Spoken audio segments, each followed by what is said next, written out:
நாம் கோவிலுக்கு இறைவனை வழிபடச் செல்லும் போது கோவிலில் விக்கிரகத்திற்கு நேராக நின்று இறைவனை வழிபடக்கூடாது.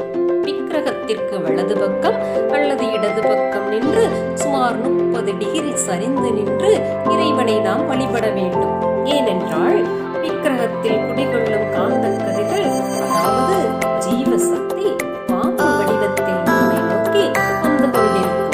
இந்த நேரத்தில் நாம் கால்களை ஒன்றாக சேர்த்து இரு கைகளையும் தாமரை மொட்டு போல பிடித்து இரு கண்களையும் ஓரிரு நிமிடங்கள் மூடி தியானிக்க வேண்டும். ஓரிரு நிமிடங்கள் மட்டுமே கண்களை மூட வேண்டும். மற்றபடி இறைவனையே பார்த்து கொண்டே வணங்குவதுதான் சிறந்த பலனை தரும் என்பது நமது ஐதீகம். ஒன்றுக்கொன்று தொடும் விரல்கள் வழியாக உயிர் சக்தி நம் உடல் முழுவதும் பரவுகிறது.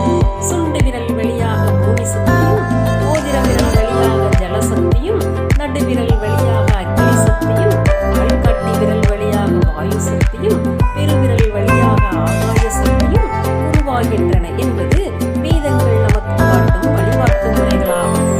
இறைவன் புகழை கேட்டல் சிரவணம், இறைவன் புகழை பாடுதல் கீர்த்தனம், இறைவனையே நினைத்தபடி கிடத்தல் ஸ்மரணம், இறைவனையே வழிபடுதல் அர்ச்சனம், இறைவனை வணங்குதல் வந்தனம், இறைவனிடம் தோழமை கொள்ளுதல் சக்கியம், தன்னையே இறைவனுக்கு அர்ப்பணித்தல் ஆத்ம நிவேதனம். இவை அனைத்தும் பக்தி நெறிகளை வளர்த்துக் கொள்ளும் வழிகளாகும். இதைத்தான் நாம் ஆன்மீகம் என்கிறோம். ஆன்மீகம் ஒரு ஆலமரம் போன்று பறந்து விரிந்து காணப்படுகிறது.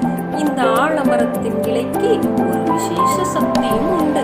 இந்த ஆலமரத்தின் கிளை ஆடினாலும் நொறுங்குவதில்லை.